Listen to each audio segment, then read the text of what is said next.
너는 그리스도의 향기라 반주하면 다니시면서 10명 이상한테 인사를 하시는데요. 나이 차가 많이 나는 분들이랑 인사를 하셔야 돼요. 아시겠죠? 예.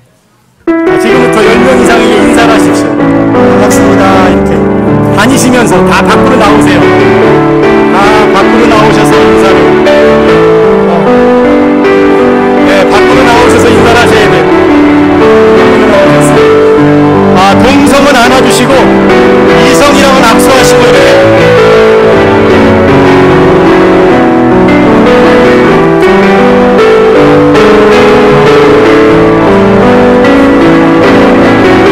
평상시에 혹시 인사 못하신 분 계시면 오늘부터 가서 좀 안아주세요. 여기 어르신한테 오셔서 인사 좀 해주세요. 앞에 계신 어르신한테.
우리 이 목사님께서 강의를 말씀하시면서 꼭 대안을 이야기하라고 말씀하셔서 제가 나름대로 대안을 가지고 온 것 중에 하나가 이거예요.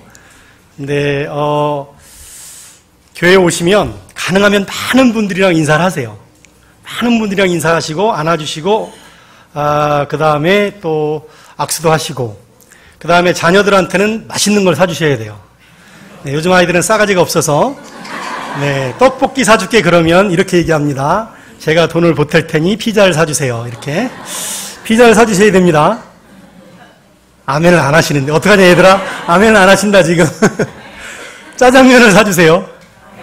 제가 한 20년 전에 목회할 때 아이들이 교회를 요즘은 오자마자 가잖아요. 교회를 안 가고 막 찬양하고 있고 뭐 또 농구를 하고 있고 그러면 꼭 가서 얘들아 짜장면 먹으러 가자 이렇게. 그러면 애들이 이제 처음에 분명히 내 눈에 3명이 보였는데요. 갑자기 10명이 나타나요.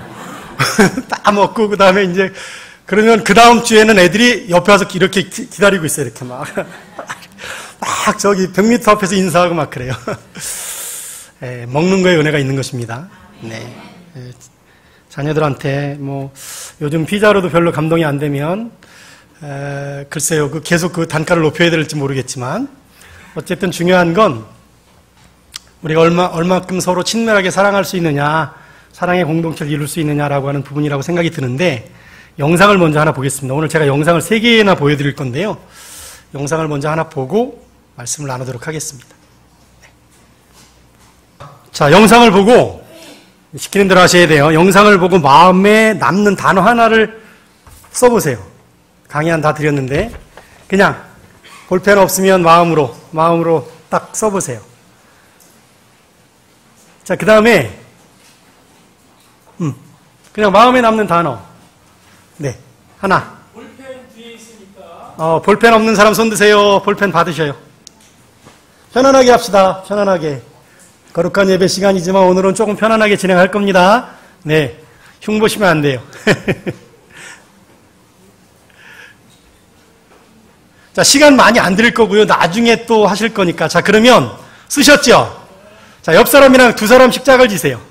혹은 3사람씩. 뭘 얘기하냐면 옆 사람에게 1분간만 이야기해봐요. 1분 동안만 얘기를 해보세요.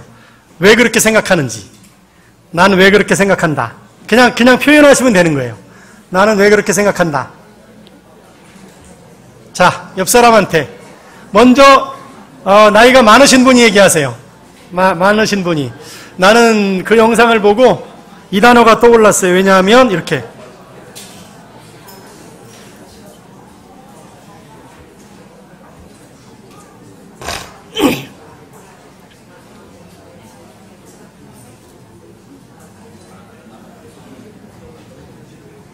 잘하면 나중에 이따가 자녀들은 피자 사주셔야 돼요. 할머니랑 손자랑도 한번 해보세요. 할머니랑 손자랑도 해보시고 해봐. 응? 왜 그렇게 생각하는지. 저는요 이렇게 생각해요.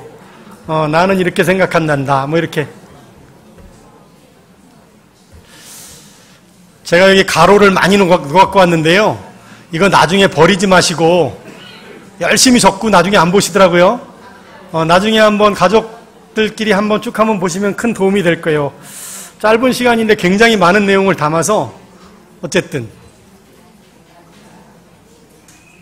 자, 반대편 사람이 이제 1분 동안 이야기하십시오. 지금 이제 1분 됐어요. 이제 1분 됐으니까 다른 분이 1분 동안 이야기하세요, 이제. 다른 분이. 상대편이. 나는 왜 그렇게 생각한다.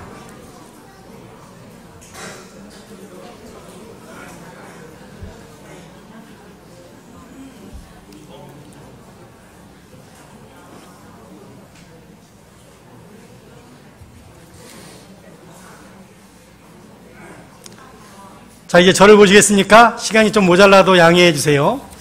제가 우리 청년들이랑 했더니 청년들이 이 영상을 보고 어떤 친구는 이렇게 썼어요. 사랑.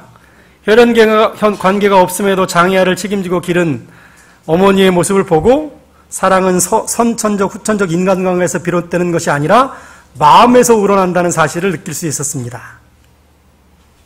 사명. 어떤 친구는 사명 이렇게 놓고 제가 갖고 있어서 당연한 것들이 장애가 있는 친구에게는 없네요. 그런데 저렇게 내가 갖고 있는 것이 없는 사람을 보면서 감사함을 느꼈다는 게 참 이기적인 것 같아요. 연민의 대상이 아니라 장애가 있는 친구들도 노력한 만큼 얻을 수 있도록 도움이 되었으면 좋겠어요. 어떤 친구는 반성. 자기는 기계 전공자인데 저렇게 희망을 갖고 열심히 사는 장애인분들을 보며 저분들을 위한 디바이스, 가령 노돛다리 같은 것들을 만들어서 도움이 될 수 있으면 좋겠다. 근데 지금은 그냥 저만 생각하고 자기만 생각하고 홀로 나아가는 모습을 돌이켜보니 현실에 너무 안주하고 있지 않은지 반성하고 있습니다. 예수님 믿는다고 말만 하고 사명, 책임은 일체 갖고 있지 않은 제 모습이 부끄럽습니다. 뭐 이렇게 썼네요. 여러 명이 그런 식으로 이렇게 한번 그런 어떤 시간들을 가져보면 좋을 것 같네요. 다음 포스트 종교계 500주년 다음 세대 교육의 정의를 잠깐 한번 보면 요건 제가 이제 시간이 없어 설명은 안 할 건데 한번 보셔요. 우리가 지금 생각하는 게 목사님이 저에게 요구하신 게 제가 이제 교육 전공자예요. 기독교 전공자예요. 할아버지 할머니 세대와 엄마 아빠 세대와 자녀 세대가 달라요. 이 자녀 세대를 어떻게 정말 주님의 세대로 우리가 생각하는 주님의 형상을 닮은 평범하지만 위대한 그리스도인으로 정말 키워낼 수 있을까? 이렇게 한번 정의를 할 수 있을 것 같아요. 하나님이 부르셔서 성령의 능력으로 세우신 가로에는 목자로서의 교사와 부모들이 여기서 중요한 건 목자예요. 여러분 양은 있잖아요. 목자가 없으면 살아갈 수가 없대요. 그러니까 사실은 교회에서의 양육자는 부모와 교사들이어야 돼요. 교사만이 아니라 부모들이어야 되는데 어떤 역할을 해야 되냐? 목자의 역할을 해야 돼요. 근데 어떤 세상을 살아야 되냐면 지극히 개인적이고 상대적이고 고통스러운 세상에서 제가 조금 이따 고통스러운 설명할게요. 요즘 정말 이기적이에요. 자기 외에 다른 사람을 생각한다는 게 쉽지 않은 세상에 살아요. 요즘 사고방식 굉장히 상대적이에요. 우리는 여기 어르신들은 절대 가치를 가지고 있잖아요. 하나님 그러면 그건 부인하면 안 돼. 근데 요즘 아이들은 기본적으로 하나님을 부인합니다. 조금 이따 설명을 드릴게요. 그 다음에 세상 사는 게 고통스러워. 물론 여기 계신 어르신들이 6.25 이후에 살았던 것보다 고통스럽겠어요? 근데 상대적으로 고통스러워요. 직업 잡기도 어렵고 꿈을 이루기도 힘들고 내가 무언가를 할 수 있을까 같은 자신감도 부족하고 뭐 이런 의미에서의 어떤 고통스러운 부분들이 있어요. 그런 사회문화적인 영향을 받고 있는 학생들 혹은 자녀들을 거룩한 성경에 담긴 거룩한 성경에 남긴 하나님의 뜻과 사랑으로, 이게 우리가 가장 중요시 여기는 거예요. 근데 나이가 이 포스트 모던 세대일수록, 종교개혁 이제 500주년을 살아가는 이 다음 세대일수록 이 부분이 약해요. 거룩한 성경에 담긴 하나님의 뜻과 사랑으로 온전히 양육하고 돌봄으로 하나님의 나라의 가치, 사랑, 정의, 평화, 양선, 인내, 이런 하나님 나라의 가치를 이 땅에 실현하며 변혁의 역사를, 여러분, 저는 이런 믿음이 있어요. 우리 아이들이 평범하지만 이 땅에서 위대한 그리스도인으로 이 땅을 하나님의 나라로 변화시켜 나가게 될 줄로 믿고 기도합니다. 그게 변혁이에요. 변혁은 뭐라고 표현해야 되나? 모닝이 그랜저 되는 거예요.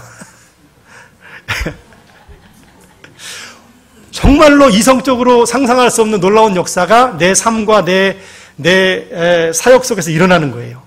저는 우리 아이들 삶 속에서 그런 일이 일어날 줄로 믿고 기도합니다. 네. 변혁의 역사를 이루어가는 계획적이고 체계적이고 지속적이고 의도적인 모든 활동. 여러분 자녀를 키우는데 계획이 있으셔야 돼요. 체계적이어야 돼요. 지속적이어야 되고요. 의도가 있으셔야 돼요. 제가 오늘 이 부분을 설명을 드리려고 하는 거예요. 조금 도움이 되실 거예요. 자, 한 장을 넘겨주시면 그림 있죠? 그림. 그 그림을 가지고 설명하면 그 그림에서 여러분 지금 할아버지 할머니들이 제일 중요시 여기는 게 뭐냐면 이거 하나님과 성경이에요. 아빠 엄마가 중요시 여기는 게 뭐냐면 하나님과 성경과 그 다음에 나예요. 그런데 우리 자녀들은 뭐가 중요하냐면 내가 중요해요. 학생이 중요하고 그 다음에 내가 살아갈 세상이 중요합니다. 요걸 이해하시면 돼요. 자, 전도사님, PPT, 네. 종교개혁 500주년 포스트 모던 세대에 우리 교회에 3세대가 살아요. 3세대. 그림을 보여주세요. 베이비붐 세대, 50대 이상. 이강동 목사님은, 네, 베이비붐 세대. 저도 베이비붐 세대. 제가 1964년생이거든요. 이 통상 베이비붐 세대를 1964년부터라고 얘기해요. 386세대. 네. 그 다음에 X세대. 30대와 40대. 30대, 40대 손 들어오세요. 이분들이 이제 X세대. 네, 이분들도 옛날에 아주 히피족, 미니스커트 입고, 새로운 문화에 도전을 하고, 그 다음에, K-팝이 아니라 그냥 팝을 좋아하시고, 이런 시대에 살아가셨던 그런 분들이에요. 그 다음에 이제 밀레니엄 세대, 10대, 20대. 예, 딱 보면 알아요. 네. 세진이 엄마는, X세대. 세진이는 밀레니엄 세대. 세진이 할머니, 할아버지는 베이비붐 세대. 이렇게 보시면 되겠죠. 이걸 조금 구분해 보면요. 베이비붐 세대는 굉장히 낙관적이세요. 그 시대에 굉장히 어렵게 살았거든요. 보릿고개가 있었어요. 제 어렸을 때 제 동네에 미군 부대가 있었는데 미군 부대에서 꿀꿀이죽이라는 걸 먹었어요. 어른들은 이해를 하실 거예요. 그게 뭐냐면 미군들이 먹다 남은 음식을 큰 통에다 끓여가지고 그거를 돈 받고 팔았어요. 그걸 먹는 분들이 굉장히 많았어요. 이해가 안 되지? 이해가 안 될 거야. 나 어렸을 때는 새 옷을 설날이랑 추석 때만 받았다? 그걸 설빔, 추석빔이라 그래. 이밥에 고깃국을 그때만 먹었어. 우리 때는 있잖아요. 학교에서 꽁보리밥을 학교에서 보리밥을 검사를 했어요. 이런 얘기 다 하면 얘네들이 못 알아듣겠죠? 네.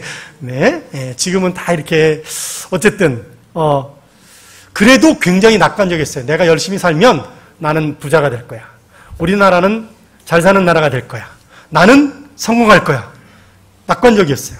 그런데 X세대는 현실적이에요. 살아보니까 이거 성공하기가 쉽지 않겠는데? 이런 생각을 하는 거죠. 그런데 밀레니엄 세대는 탐구적이에요. 이 얘기는 뭐냐면 내 재능에 맞고 내가 하고 싶은 것, 내가 하고 싶은 것, 혹은 내 재능에 맞고, 그 다음에 내 꿈에 맞는 것을 따라가는 시대예요. 그래서 그게 구분이 돼요. 베이비붐 세대는 굉장히 앞서가요. 그런데, 이 X세대는 함께 어울리고요. 그 다음에 밀레니엄 세대는 팀을 이룹니다. 옛날 할아버지 할머니는 무언가를 막 정복하려고 그랬어요. 그걸 성취하려고 했어요. 성공이라고 하는 게 가장 큰 이슈예요. 그런데 X세대는 어우러지면서 같이 공동체를 이루는 것에 가치를 두는 거예요.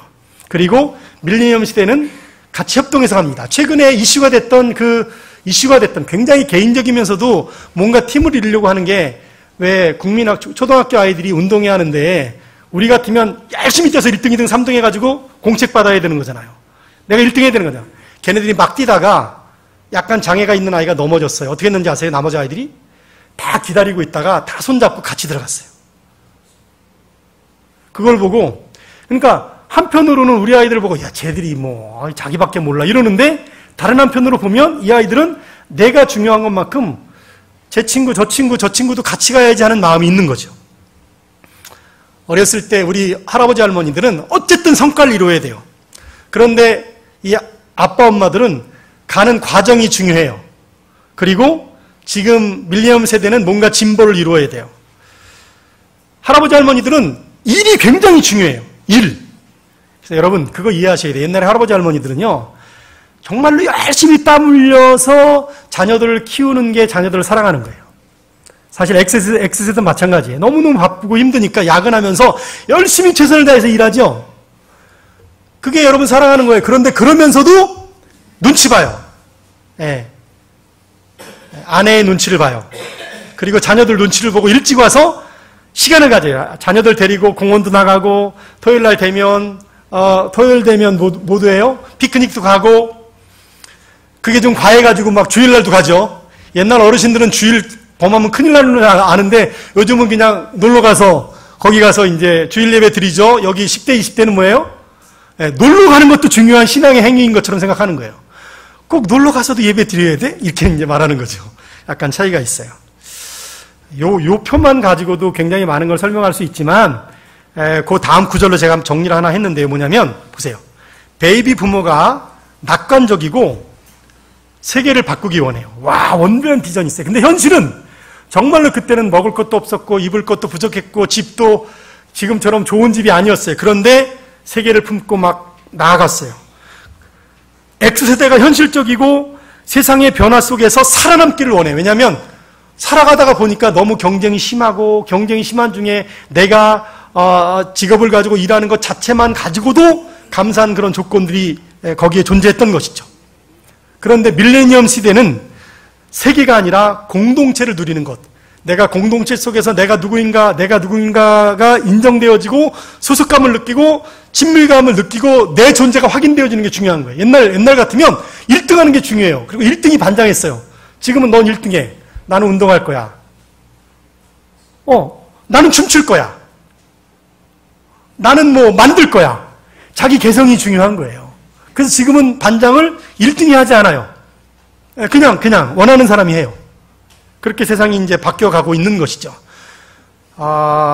여러분, 서로를 잘 아시나요? 서로를 잘 아세요? 다른 세대 구성원 중에 아시는 분의 이름을 한번 써보세요. 우리 교회에.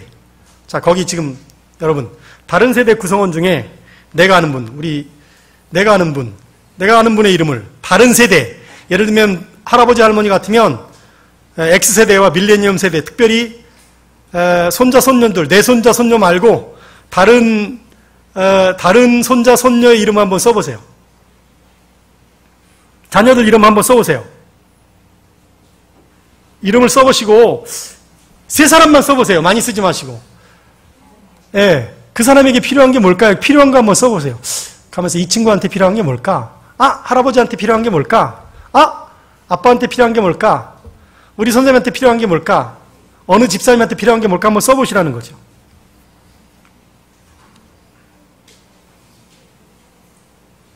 어르신들은 그냥 생각해 보세요. 가만히 있어봐.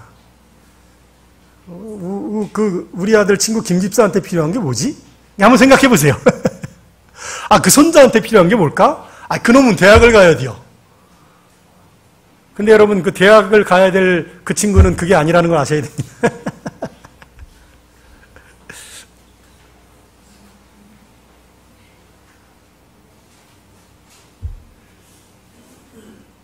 혼기가 늦어진 어느 권사님 자녀에게는 결혼이 절실히 필요하다고 생각하시겠지만, 혹시 그 혼기가 늦어진 그 자녀에게 필요한 건 뭘까요?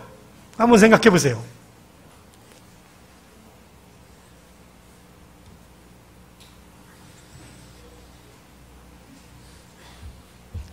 자, 저를 봐주시고요. 생각보다 시간이 지금 많이 안 남아서, 여러분,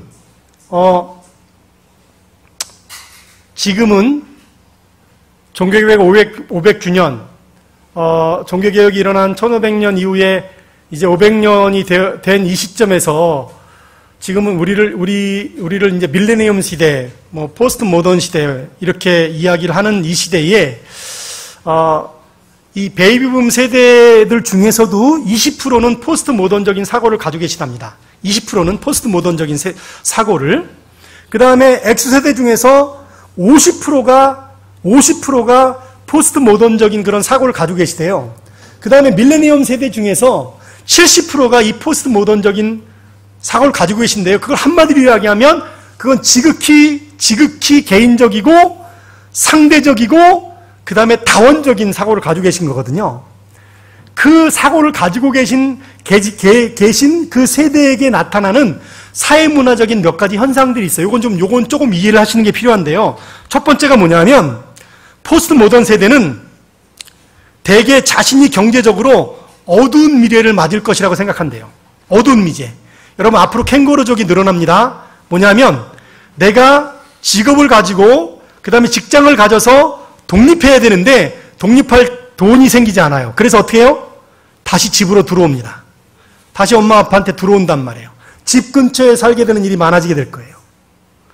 두 번째, 지금은 이혼이나 늦은 결혼, 역기능 가정의 영향 때문에 가정이 깨지고 있는 가정이 많아요.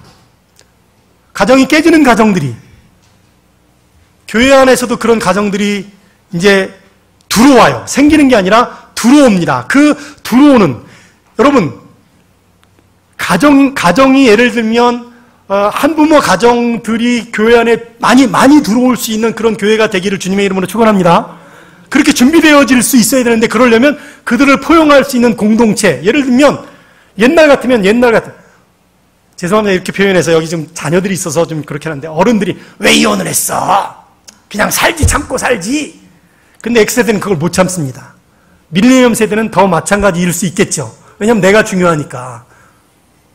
그런데 그런 어떤 부분들을 사실 우리가 성경적인 가치를 가지고, 사실은 우리가 은혜 가운데에서 서로 이해하고 서로 용납하고 또 양보하고 내가 참고 이러면 가정이 지켜지겠죠.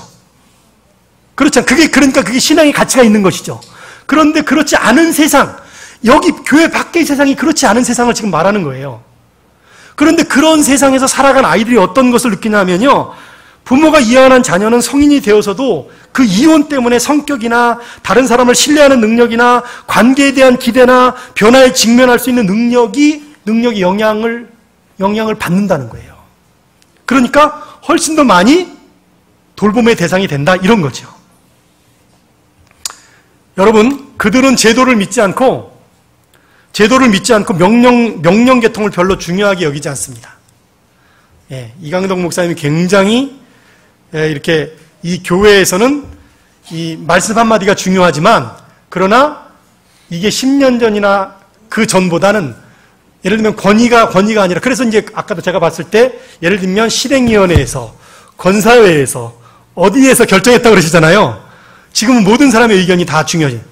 그냥 한마디 담임 목사님 하면 그냥 다 따라야 되는 시대가 이제는 아니다는 거죠. 그래서 더 이상 공적 인물들을 아무런 의심 없이 존경하지 않는 시대가 됐다는 거예요.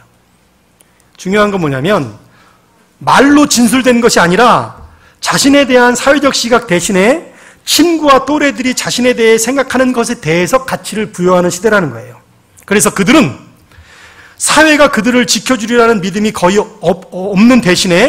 가족보다 가족보다 그래서 친구가 중요합니다. 가족보다 친구를 굉장히 신뢰한다는 것이죠. 그래서 이 세대는요, 오늘날 새로운 유형의 가족, 친구로 구성된 가족이 형성되고 있습니다. 친구로 구성된 가족이 형성되어지고 있어요. 만약에 우리 아이들이요, 한마디로 얘기하면, 우리 아이들이 교회 왔는데 친구가 없다. 그 아이가 정착되기가, 그 아이가 신앙을 갖기가 너무너무 어려운 거예요. 그러니까, 여러분, 우리 아이들이 교회에 와서 정말로 신앙이 성장하는 데 있어서 가장 중요한 요인 중 하나가 뭐냐면, 나를 반겨줄 친구예요. 다른 말로 표현하면 그러니까 관계에 의해서 전도되어지는 것이 굉장히 그만큼 중요한 시대가 되어진 것이죠. 그런데 놀라운 것은 뭐냐면, 제가 이제 요즘, 익산, 여러분 아세요? 전라북도 익산에 가서 청소년부랑 청년부를 하는데요. 제가 익산까지 가요. 서울에 사는데. 매주일마다. 오늘은 양해를 걷고 여기로 온 거예요. 그래서 그 아이들을 어떻게 하냐면요. 그 아이들이 예를 들면, 우리 교회는 목요일마다 학교 신방을 가요. 열심히 학교 신방을 하니까 가서 막 걸려서 아이들이 많이 오는 편이에요. 기존의 아이들만큼 새로운 아이들이, 반은 새로운 아이들이 와요. 그런데 그 아이들이 와도 나머지 아이들이 정말로 친밀감 있게 맞아주냐? 그렇지 못한 시대인 거예요. 아이들이 누구랑 친하냐면 핸드폰님이랑 친해요. 교회 오시면 핸드폰 먼저 끄네요. 그리고 열심히 예배 전까지 핸드폰을 봐요. 옛날 같으면 집어넣어! 이렇게 할 텐데 지금은 그렇게 말하면, 시험이 드세요. 그렇게 말씀도 못 드려요. 그냥 여기 예배 드릴 때 잠깐 핸드폰 목사님한테 맡겨라. 이렇게 아주 부드럽게 말해야 돼요. 네. 그렇지 아니하시면 이제, 그냥 삐지셔가지고, 예배 끝날 때까지 그냥 그러셔요. 그러니까 이제 그렇게 한단 말이에요. 근데 이제 익숙해지니까 그렇게 하는데, 문제는 중학교 1학년과 2학년도 갭이 있고요. 친하지 않아요. 2학년과 3학년도 갭이 있어요. 와. 여자와 남자와도 분리되어지는 경우도 있어요. 그러니까 그 분위기와 그 공동체를 형성해 주는 것만큼 중요한 게 없는 것이죠. 묶어주는. 조금 이따 그 얘기는 이제 진행해 보겠습니다. 멀티미디어와 네트워크를 통한 커뮤니케이션을 촉진시킴으로써 가상 공동체라는 새로운 공동체 형태를 출현시키고 있어요. 그럼 여러분 놀라운 것은 뭐냐면 이 세대가 여러분 이렇게 현실 세계, 오프라인 세계에서 아무리 우리가 이렇게 쟤는 좀 이렇게 소극적인 것 같아, 말이 없는 것 같아 해도요, 온라인상에서는 굉장히 많은 친구들을 사귀고 있고, 굉장히 활발하게 교제를 하고 있고, 그렇습니다. 그러니까 뭐 그 안에서 막 여자친구도 사귀고, 그러다 오프라인상에서 전화도 하고, 그러다 그냥 엄마한테 딱 걸리기도 하고, 그러면 엄마가 혼나는 게 아니라 왜 내 사생활을 왜 간섭하시냐고 오히려 막 역성을 내고, 이제 그런 시대에 우리가 지금 살아가고 있는 것이죠. 많은 교회에서 이 밀레니엄 세대의 현상, 포스트 모던 세계의 현상을 보고는 과연 이들이 교회에 와서 정말 신앙생활을 잘 할 수 있을 것인지 그 현상에 대해서 굉장히 불신하는 현상을 많이 갖기도 해요. 그리고 우리 자녀들이 이미 그 세상에서 이미 살아가고 있다라고 하는 것이죠. 여러분, 교회 교육을 이야기할 때 가장 많이 이야기되는 이야기 중에 정말로 위험한 이야기 중에 하나가 166대 2예요. 일주일 168시간 중에 2시간 동안 교회에 와서 예배드리고 성경 공부하고 그 다음에 교회를 떠나고 나면 우리가 지금 제가 말씀드렸던 그 포스트 모던 세상에서 아이들이 살아간단 말이죠. 그들이 그 세상 문화에 훨씬 더 많은 영향을 받고 있어요. 어르신들처럼 옛날처럼 많이 우리는 어렸을 때만 되면 학교에서 가방 던져놓으면 교회가 놀이터인 경우가 굉장히 많았어요. 아이들 교회가 놀이터였고, 크리스마스 때만 되면 새벽성을 돌고, 재밌게 놀고, 청소년들 문화개방을 하고, 그걸 준비하기 위해서 몇 달을 교회에서 살고 이러면서, 그게 하나의 기독문화가 형성되어졌는데, 문화라고 하는 것이 이제는 신앙 문화가 그들에게 함께 공유되어질 수 있는 기회가 별로 없다는 것이죠. 가장 큰 원인 중에 하나는 또 학업에 너무 매여 있다가 보니까 학원 문화, 이러다가 보니까 그런 문제가 더 발생되어지는 것이죠. 그래서 앞으로의 신앙이 정말로 지속되어질 수 있을 것인지, 이 아이들이 신앙이 성장할 것인지, 정말 위대한 그리스도인으로 자라날 것인지 많이 걱정을 많이 한다는 거예요. 그런데 여러분, 저는 제가 이 포스트 모던 세대의 교회 교육을 연구하는 사람으로서 50년대에 안정된 가정, 60년대의 사회적 변화, 70년대의 나 중심의 삶, 80년대 유복한 생활을 통해서 우리가 신앙생활을 했다면 지금 1990년대 이후에 21세기를 맞으면서 우리가 X세대와 밀레니엄 세대를 볼 때에 오히려 우리가 가능성이 있는 부분이 있습니다. 오히려 21세기를 이야기하면서 뭐라고 얘기하냐면 굉장히 개인적이면서도 이들은 영성을 추구한다고 말합니다. 굉장히 개인적이면서도 공동체를 추구하는 세대다라고 하는 거예요. 굉장히 상대적인 관점이면서도 그러나 그 상대적인 관점에서 그들이 절대 진리를 발견하게 되어지면 그 절대 진리에 충성하는 세대가 이 세대라는 거예요.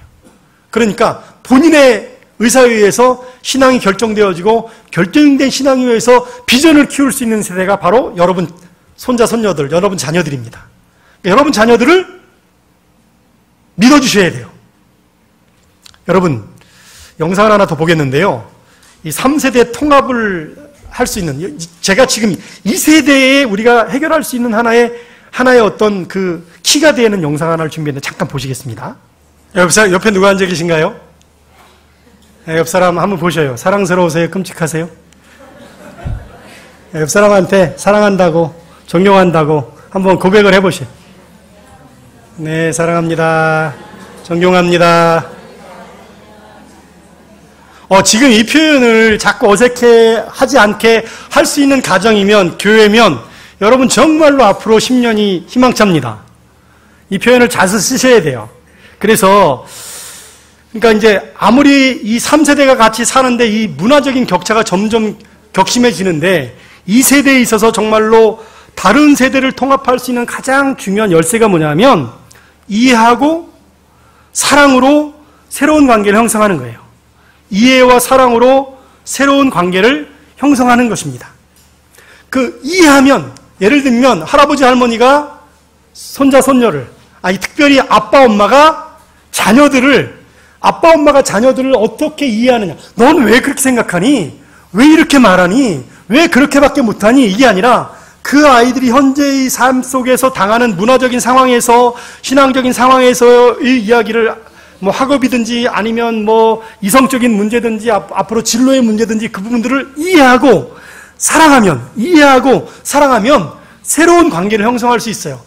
아빠 엄마가 단절되어지는 게 아니라 X세대, 그러니까 아빠 엄마 세대와 자녀의 세대가 단절되는 게 아니라 대화를 통해서 연결되어지는 게 굉장히 중요하다라고 하는 것이죠. 그 키가 뭐냐면 이해하는 거예요. 그 다음에 사랑하는 거예요. 그 사랑을 고백하셔야 되는 거예요. 고백하는 거예요. 제가 그 여러 가지 대안들을 많이 만들었는데, 포스트 모던 세대를 일단 바라보는 관점을 바꾸세요. 아빠, 엄마들이 자녀들을 바라보는 관점들이 바뀌셔야 됩니다. 첫째는 이 자녀들이요, 정말로 고유한 특성과 다양성을 가지고 있다는 걸 이해하셔야 돼요. 그들은 지극히 개인적이면서도 소속감과 친밀감을 느끼고 싶어 한다는 것을 이해하셔야 돼요. 여러분, 아이들이요, 집에 들어오면 훅 들어가가지고 문 꽝 닫잖아요. 예? 근데 그 아이들이 가장 마음에 바라고 있는 게 뭐냐면 내가 엄마 아빠한테 인정받는 거예요. 그 가정에 소속되는 거예요. 그런데 집에 들어오면 여태까지 엄마 아빠 뭐 했어요? 특별히 엄마가 빨리 씻고 공부해. 학원 하나 열심히 하고 더 뭐예요? 빨리 씻고 또 가, 영어 가. 이런단 말이에요. 엄마는 늘 뭐예요? 나를 학원 보내는 사람이야. 그거 알아요. 고마운 거. 아빠가 열심히 일해서 내가 학원 갈 수 있는 거 알아요. 공부할 수 있는 거 아는데 아빠도 그냥 토요일 되고 이러면 반갑게 우리 아들, 우리 딸 이렇게 하는 게 아니라 어떻게 해요? 일어나. 눈도 잘 안 맞추시고. 때로는 본인도 피곤하시니까 그냥 인사도 안 한 채 그냥 운동하러 가시죠. 골프를 하러 가시든 아니면 목욕을 하러 가시든 일단 눈에 안 보인단 말이지. 예. 그러니까 이게 뭔가 이 래퍼가 형성될 수 있는 기회가 없는 거예요. 아이들은요, 그거를 여기서 풉니다. 이 안에서 풀어. 우리 아이들이요, 엄마 아빠한테 학원 간다 그러고, 그 다음에 뭐죠? 공부하러 간다고 이야기 한단 말이에요. 가는데, 가보면, 이 학원 밑에 있는 PC방에 가 있는 경우가 굉장히 많다는 거 아셔야 되는 거예요.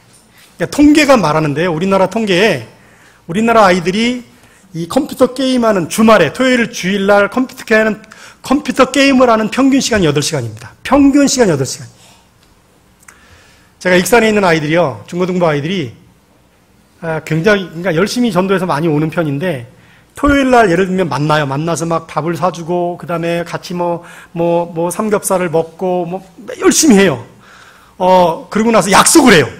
근데 주일 날, 그것도 아침에 또 데리러 갑니다, 차로. 근데 분명히 약속을 했는데 아침에 전화를 안 받아요. 왜 전화 안 받는지 아세요? 그건 나중에 알게 됐어요. 요즘 아이들이 대부분 주일날 잡니다. 토요일날 자는 게 아니에요. 대부분 주일날 자요. 일요일날 새벽 1시나 2시, 3시에 자요. 아침에 일어날 수가 없어. 그러니까 소리가 들려도 이게 전화를 받질 못하는 거예요. 세인교회는 보니까 토요일날 모임이 있으시더라고요. 토요일날 모인다는 건 이건 대단한 교회인 거예요. 요즘 청소년들이 토요일날 굉장히 바쁘십니다. 네, 아주 바쁘세요. 그래서 금요일까지 공부하고 토요일날은 또 친구들이랑 만나고 노시느라고 아주 바쁘시기 때문에 토요일날 모이는 게 쉽지 않은데, 어쨌든 이제 그런 시간들을 보내는 거죠. 우리가 생각할 때 이 포스트 모던 시대의 이 친구들이 생각해보세요. 굉장히 자기중심적인데, 굉장히 중심적인데 소속감을 느낀다. 이거 좀 아이러니하지 않으세요? 나 중심적이에요. 돌아오면 다른 사람이랑 별로 관심을 갖지 않아요. 그런데 다른 사람한테 관심을 받고 싶어하는 세대라는 거예요. 이거를 여러분 공동체성이라고 그러는 거예요. 여러분 밀레니엄 세대는요, 공동체성을 굉장히 중요시 여깁니다. 그래서 우리가 이 교회는 자연스럽게 이 공동체를 형성해야 된다라고 하는 것이죠. 공동체의 핵심이 어디에 나오냐면 사도행전 2장 42절로 47절에 나오거든요. 거기에 보면 모이기를 힘쓰고 사도의 가르침을 받고 떡을 떼고 열심히 기도하고 그 다음에 자기 걸 막 내놓고 서로 나눠주고 서로 돌보고 막 그런 공동체 있잖아요. 여러분 교회 공동체가 그런 공동체, 여기에 오면 사랑을 받을 수 있는 그런 공동체를 만드는 게 굉장히 중요한 거예요. 두 번째, 여러분 이 포스트 모던 세대는요 상대적인 가치를 가지고 있어요. 상대적인 가치가 지배해서 절대적인 진리와 하나님의 존재를 의심합니다.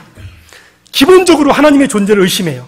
그거를 여러분 여기 선생님들은 기본적으로 우리 아이들은 쉽게 예수님을 그리스도로 고백하지 않는 시대다라고 하는 것을 그거를 인정하고 그들을 신앙 지도를 해야 되는 거예요. 그런데 놀라운 것은 지속적으로 영성을 추구합니다. 근데 그 영성이 기독교 영성만이 아니라는 데 문제가 있는 거죠. 기독교 영성만이 아니에요. 요가도 일종의 거기에 포함되고요. 그 다음에 또 자기 내면 관리하는 거 혹은 불교 영성 이런 것들도 포함되는 거예요. 이 세대는요, 진리보다는 관계가 훨씬 더 중요해요. 진리보다는 굉장히 관계를 중요시 여깁니다. 그렇기 때문에 말로 진리를 전달하지 말고 이 세대는 삶으로 진리를 구현해내는 모습을 보여주어야 되는 거예요. 내 삶으로 내가 진리의 삶을 살고 있다라고 하는 것을 보여주어야만 그 아이가 그걸 믿는 세대인 것이죠.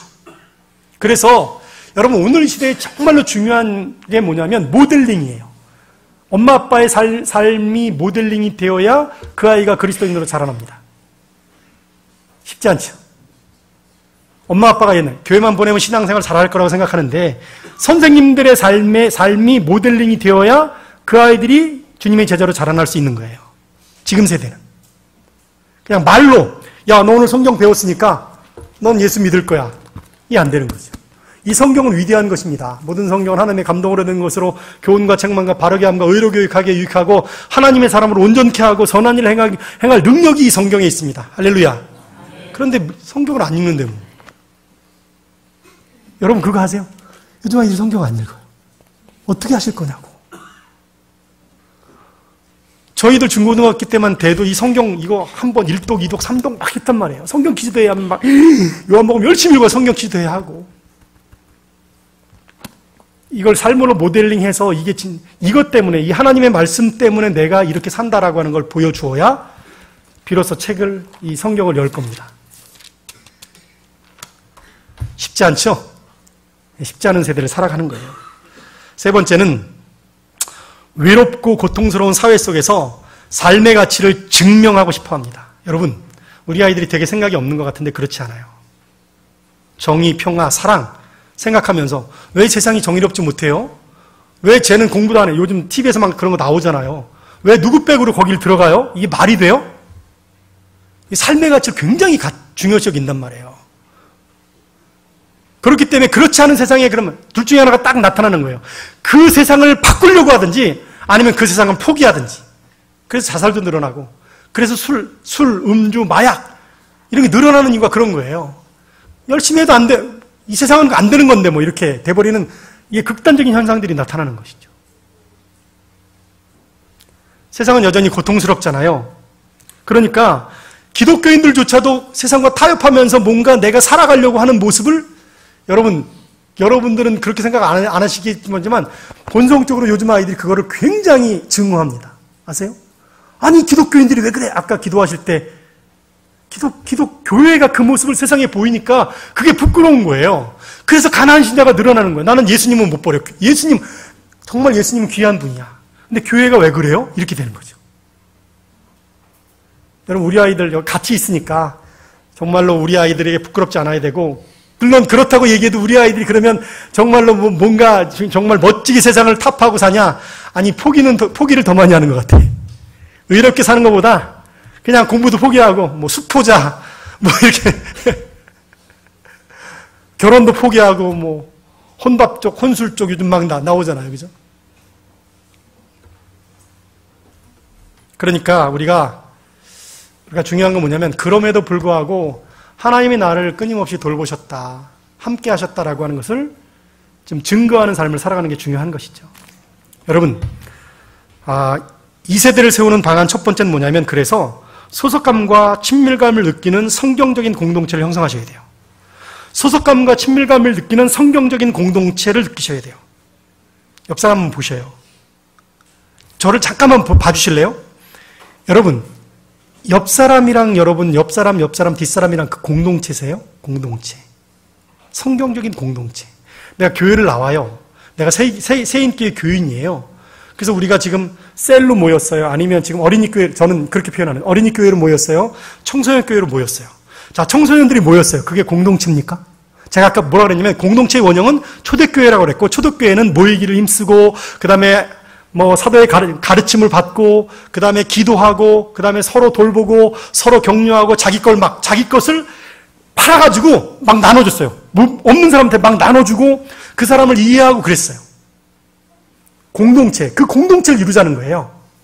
왜냐하면 나는 지금 개인적으로 살아. 그런데 마음속으로는 끊임없이 누구에게 소속되기를 원하고 끊임없이 친밀감을 느끼기를 원해요. 근데 자연적으로 그 소속감을 느끼는 게 누구냐면 친구예요. 그러니까 친구한테는 그걸 느껴. 그래서 그 친구가 다른 친구랑 친하면 그 친구를 친구합니다. 제가 왜 쟤랑 친해지지? 쟤는 내 친구인데 애들 굉장히 민감합니다. 이 부분이 굉장히 민감하다고 아이들이요. 나랑 친한 친구가 다른 친구랑 친하고 말 섞는 것에 대해서 내 남편이 딴 여자랑 있는 것보다 더 증오해요. 이게 이해가 되나? 예? 요즘 아이들 그래요. 그만큼 친구가 중요해요.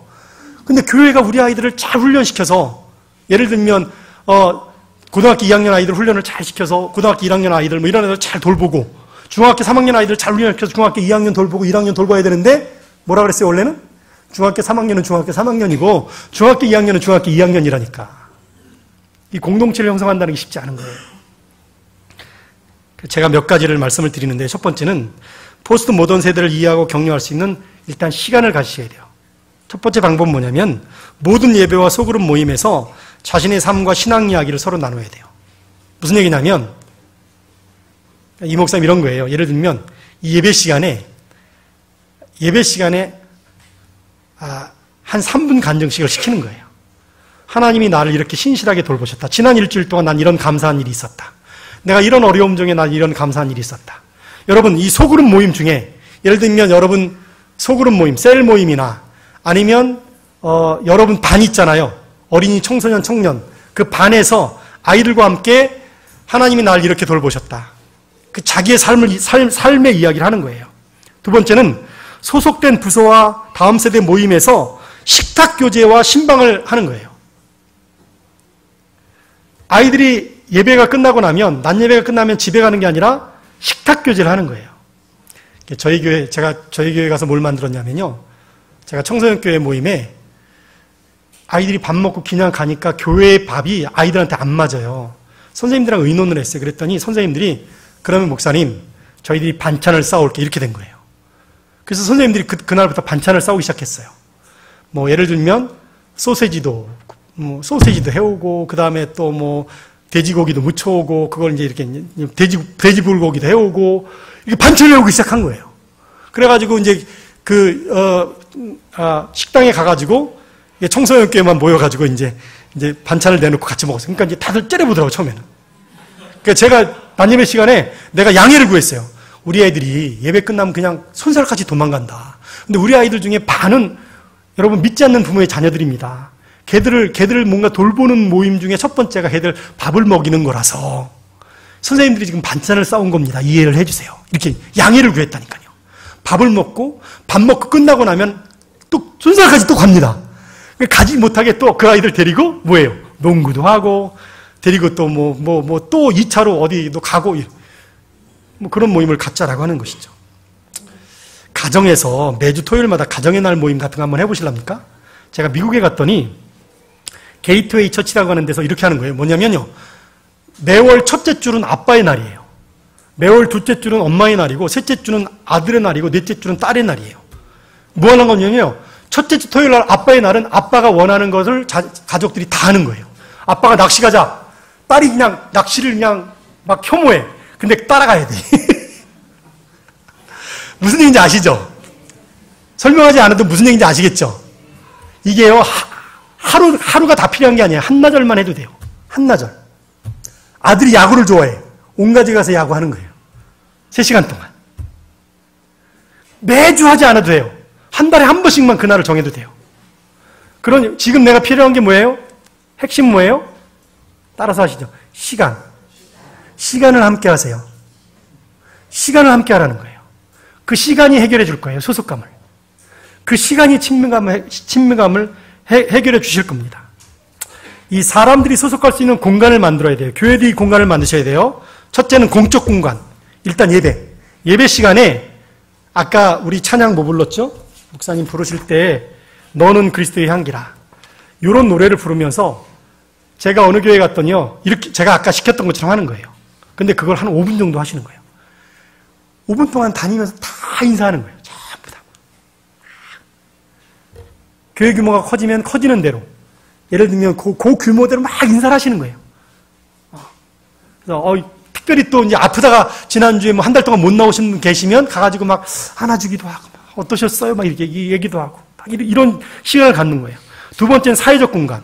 교회에서 교제할 수 있는 공간. 목사님 방 내려가다 보니까 계단에 의자 있더라고요. 그런 공간 말하는 거예요. 그러니까 교회에도 그런 공간들을 자꾸 만들어가지고 자꾸 이렇게 같이 여러분 늘 앉는 자리에 앉으시죠? 늘 먹는 분이랑 먹죠? 이게 어쩔 수 없어요, 인간은. 그거를 의도적으로 한번 극복해 보려고 노력을 하는 것이죠. 그거는 성숙한 신앙인이 해야 됩니다.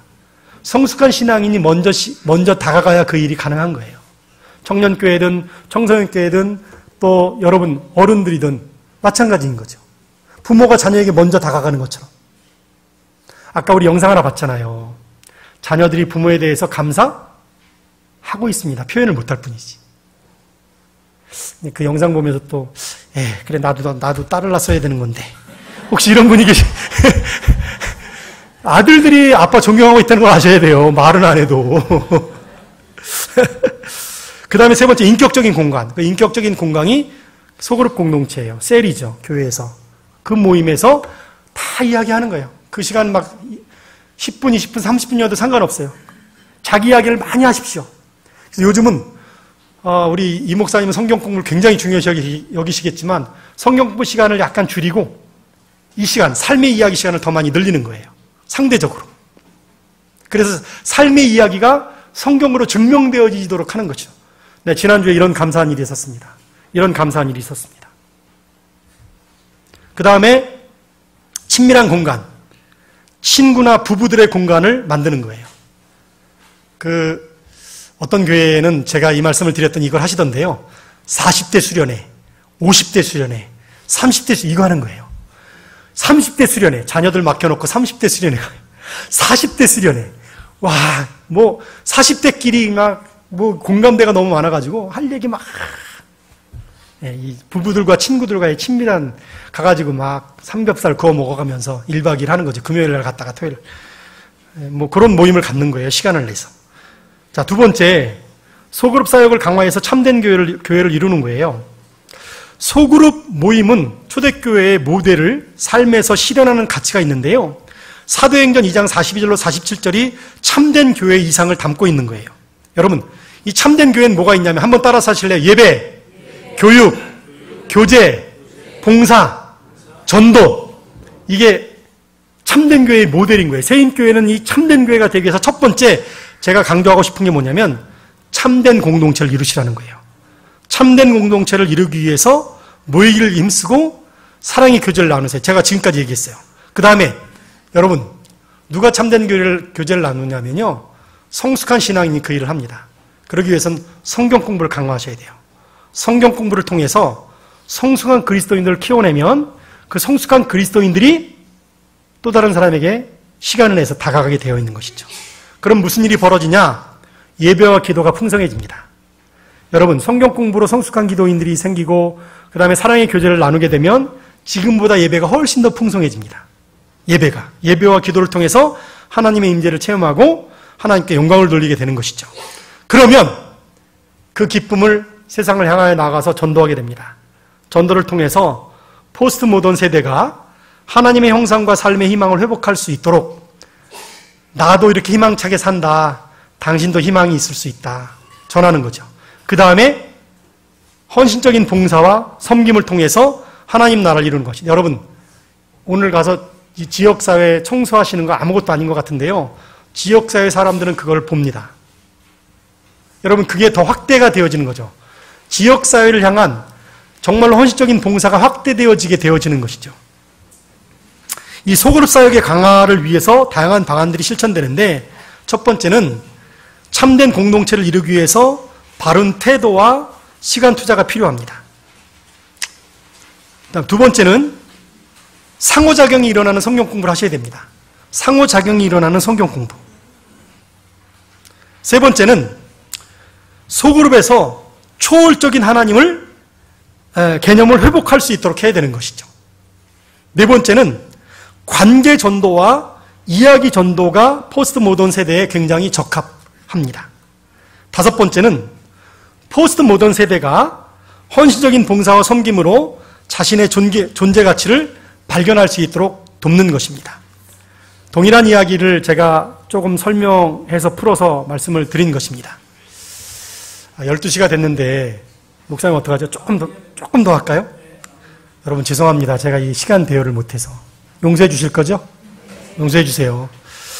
3번 하기 전에 제가 마지막에 헌신적인 봉사와 전도 얘기를, 제가 올 여름에 태국 단기 선교를 저희 아이들을 데리고 다녀왔어요. 25명이 갔다 왔는데 어른들부터 어린이들까지 갔다 왔어요. 어린이 3명, 청소년 4명, 청년 한 10명, 그 다음에 어른 갔다 왔는데요. 그 청소년들 중에 한 명이 단기 선교를 갔다 오더니 뭐라 그러냐면, 목사님, 집사님, 그 다음에 단기 선교 대원들, 제가 앞으로 교회 돌아가면요, 진짜 열심히 신앙생활 할 거예요. 정말로 제가 회장도 할 거예요. 걔가 고등학교 2학년짜리인데, 걔가 어떤 애냐면요, 교회 처음 부모가 믿지 않습니다. 죄송합니다. 부모님이 이혼했어요. 그러니까 얘가 굉장히 마음이 공허한 아이인데, 담임 목사님부터 걔가 오면 안아주고, 어떨 땐 차비도 주고, 돌봐주니까, 교회를 나오기 시작했는데 얘가 오면요, 안 보이는 데서 동생들 때리는 거예요. 몰랐어요. 동생들 돈도 이렇게 하고. 그게 알려지고 나서 굉장히 교회가 막 한번 들썩했어요. 그런데 그 아이를 잘 돌보고, 나중에 그 친구가 이 생각이 있어요. 탐구력이 강하고, 막 학교에서 무슨 봉사 동아리도 만들고 이런 애예요. 아주 생각이 없는 애가 아니에요. 그러니까 단기 선교 간다고 그러니까 나도 간다고 따라갔는데, 단기 선교 가서 뭐 했냐면 이거예요. 자기 존재 가치를 발견한 거예요. 체험적으로 하나님을 경험한 거예요. 쉽게 얘기하면. 그런 거예요. 그러니까 아이들이 교회에 와서 이 예배드리고 성경 공부하는 것 이상으로 어떤 체험적인 활동들이 필요합니다. 그런 것들이 그 아이들로 하여금 이게 어떻게 보면 참된 교를 이룰 수 있도록 가게 되어지는 그 길이 되어지는 것이죠. 걔가 내년에 고3인데요. 자기 회장하겠대요. 고3인데 자기가 청소년교회 회장하겠다는 거죠. 학생회 회장하겠다는 거예요. 그럴 정도로 그러니까 삶의 의미가 무엇인지라고 하는 것에 대해서 생각을 하는 것이죠. 자, 세 번째는 다음 세대를 영적으로 입양하시라는 거예요. 다음 세대를 영적으로 입양해서 영적 부모의 사명을 감당해야 됩니다. 이거 교사에게 하는 말인데요. 교사들은 학생들을 영적으로 입양해서 양육하고 돌보셔야 돼요. 그러기 위해서 첫 번째, 진심으로 아이들을 환영하세요. 문 밖에서 선생님들은 어린이교회, 청소년교회, 청년교회, 유아교회, 저는 그렇게 표현합니다. 죄송합니다. 저는 그게 교회라고 생각해요. 어린이들이 모이면 그게 어린이들 교회예요.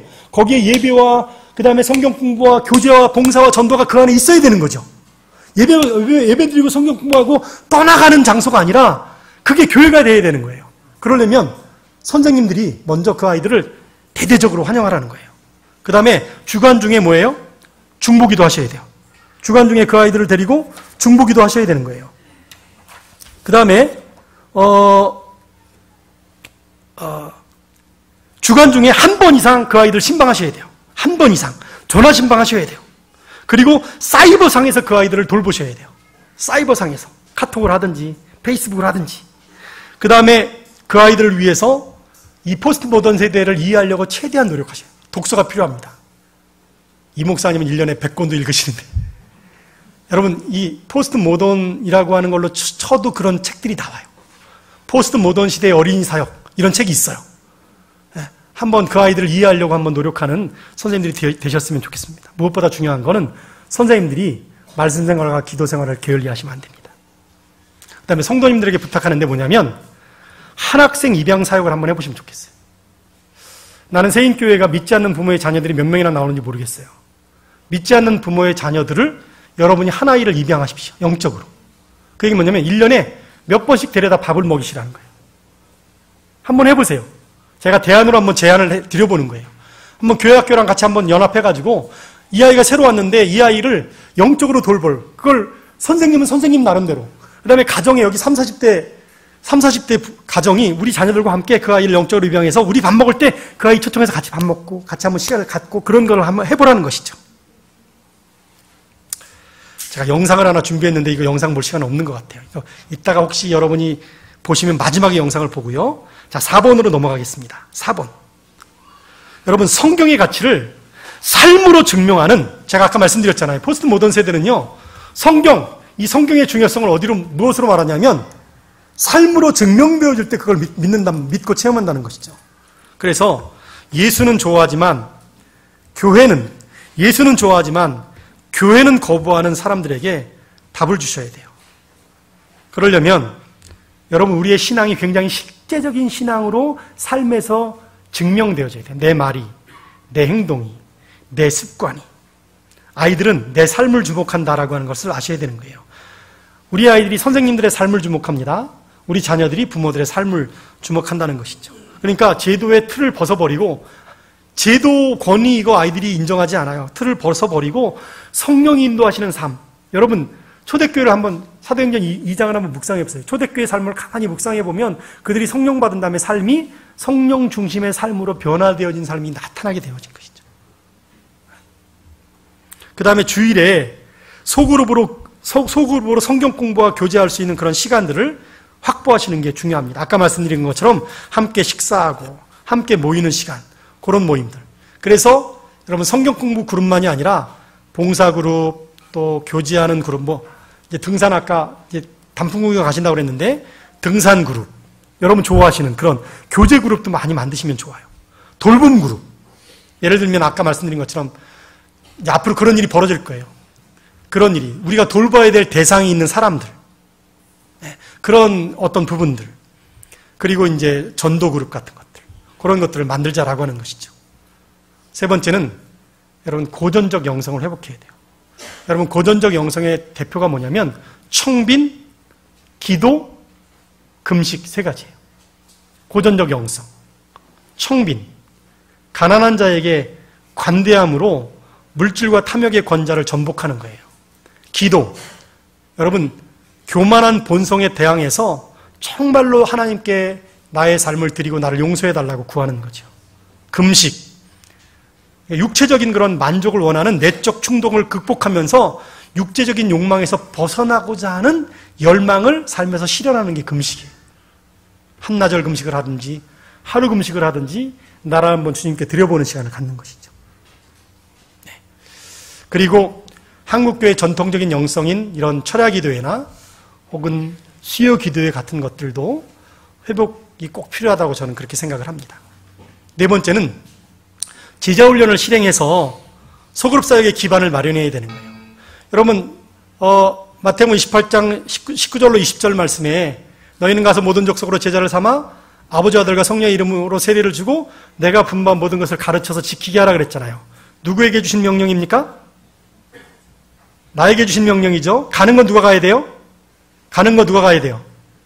내가 가야 됩니다. 가르쳐 지키게 하는 거 누가 하죠? 내가 해야 됩니다. 그러니까 여러분들이 정말로 이 교회에서 실행되어지는 이런 양육과 제자훈련 과정을 통해서 여러분이 또 다른 사람을 섬기고 또 다른 사람을 돌볼 수 있는 평신도 지도자로 서시기를 주님의 이름으로 부탁을 드립니다. 네, 그 말씀을 드리는 거예요. 제자도는 선택이 아닙니다. 필수죠. 필수적으로 하셔야 되는 거예요. 자, 마지막으로 성육신적 교회를 세우라는 거예요. 성육신적 교회. 빌립보서 2장 5절로 10절에 보면 너희 안에 이 마음을 품으라. 그는 근본 하나님의 본체시나 하나님과 동등됨을 취할 것으로 여기지 아니하시고 오히려 자기를 비어 종의 형체를 가져 사람과 같이 되었고 사람의 모양으로 나타나셨음에 죽기까지 복종하셨으니 곧 십자가의 죽으심이라 이렇게 기록되어 있습니다. 그래서 하나님께서 그를 지극히 높여서 우리의 주와 그리스도로 세우셨다 그랬단 말이죠. 예수님의 마음을 품고 나를 비워내고 예수님을 우리 안에 채우고 예수님이 인간의 몸을 입고 이 땅에 내려오신 것처럼 나도 성육신 하라는 것이죠. 자, 중요한 단어 중에 하나가 뭐냐면 시간인데요. 시간을 성육신 하십시오. 저 사람에게 시간을 내가 성육신하는 거예요. 예수님이 하늘 보좌에서 성육신해서 내려오셨다는 거죠. 거기에 십자가까지 하시면 더 좋죠. 십자가로 내 시간을 희생하는 거예요. 내가 돌볼 사람을 위해서 희생하는 거죠. 부모가 자녀를 위해서 당연히 희생해요. 나는 희생한다고 생각해요. 근데 내 자녀는 부족하다고 느끼잖아요. 그렇지 않나요? 부모님들은 여러분 얘들아 그거 알아야 된다. 부모님들은 열심히 일하는 거를 여러분 사랑하는 표현이야 그게. 근데 늘 그러죠. 그거 가지고 부족해요. 놀아주세요. 뭐 해주세요. 뭐 해주세요. 근데 놀아주는 것도요. 초등학교 때나 놀아주지. 중학생 되면 이제 아빠 절로 가세요. 이렇게 되잖아. 가까이 있을 때 잘해야 되는데. 그래도 또 필요한 게 있잖아요. 그 시간과 그 다음에 그 물질이 희생되어지고 함께 되어지고 희생되어지는 것이 필요한 시대인 것인 거죠. 하나님이 세상을 이처럼 사랑하사 독생자를 주셨으니 이는 저를 믿는 자마다 멸망치 않고 영생을. 하나님이 세상을 이처럼 사랑하사 어떻게 사랑하셨어요? 인간의 몸을 입고 내려오셨어요. 십자가 지시고 우리를 위해서 희생하셨어요. 그게 사랑이에요. 이뻐서? 사람들이 이뻐서 예수님이 이 땅에 오셨나요? 아니, 끊임없이 배반해서 끊임없이 죄를 지어서. 오늘 성경 본문이 데살로니가서 2장이었는데요. 거기에 보면 이런 표현이 나와요. 유무와 같이 사랑하라고. 유무와 같이. 엄마, 젖먹이 엄마가 젖먹이 아이에게 젖을 먹이듯이 자녀를 사랑하라고요. 아빠는 옳고 정말로 위대한 삶을 보여주시면서 권면하고 경계하고 위로하시라고요. 자녀들을 향하여서, 아빠가 자녀들을 향하여서. 그러니까 엄마의 마음으로, 아빠의 마음으로 이 세인교회의 자녀들, 이 세대, 밀레니엄 세대, 포스트 모던 세대를 정말로 여러분이 그 사랑을 가지고 그 아이들을 품으면 우리 아이들이 이 세상을 능히 품을 수 있는 위대한 그리스도인으로 자라나게 될 줄로 믿으시길 바랍니다. 제가 영상 이거 하나 준비했는데 안 보면 서운할 것 같은데요. 이렇게 키워주세요. 제가 보여주는 이 영상은 케이트 데이비스에 대한 영상인데요. 이 아이를 보고 쟤만 할 수 있는 거 아닙니다. 우리도 할 수 있는 거예요. 영상 마지막을 하나 보겠습니다. 우리 자녀들이 케이티 데이비스처럼 위대한 사람으로, 위대한 그리스도인으로 살아가기를 기도하겠습니다. 결론적으로 한마디만 말씀을 드리면 저희처럼 이렇게 그 베이비붐 세대는 이 성경이 너무너무 중요한 거예요. 그러니까 이제 늘 말씀을 묵상하고 이런 게 이제 어렸을 때 훈련이 다 되어 있고 그렇게 자라요. 근데 이제 요즘 제 눈으로 바라볼 때 이 성경이 아니라 이 성경이 또 여기 다 있어요. 이 안에서 본다고, 사실은. 근데 이것만 봐도 또 어른들은 혼내잖아요, 사실은. 이거 걷어놓고. 또 딴 거 하니까. 그럼에도 불구하고 제가 바라볼 때 그 아이들이 단지 그냥, 자기의 삶에 관심이 없는 게 아니라 어느 때보다 자기의 삶에 대해서 치대한 관심을 가지고 있다라고 하는 것이죠. 그런데 그 삶과 함께 세상을 같이 바라보고 있는 거예요. 문제는 우리는 하나님을 이렇게 바라보잖아요. 내가 산을 향하여 눈을 들리라, 나의 도움이 하나님에서 온다라고 하는데 이들은 먼저 이 환경을 바라본다라고 하는 것이죠. 그 시각을 하나님께서 나를 돌보신다라고 하는 것을 삶에 체험해서 그 시각을 하나님께 돌리고 그 하나님께 내 인생을 맡겨서 그 하나님이 지으신 세상을 향하여 다시금 시각을 돌려서 그들의 인생을 드릴 수 있도록 그렇게 우리가 그 아이들을 잘 돌보고 키운다면 우리가 기대했던 것보다 훨씬 더 멋진 인생이 펼쳐지리라고 생각합니다. 청소년들, 청년들 그렇게 멋진 비전 이 땅에서 펼쳐가기를 주님의 이름으로 축원합니다. 기도하겠습니다. 하나님 아버지 감사합니다.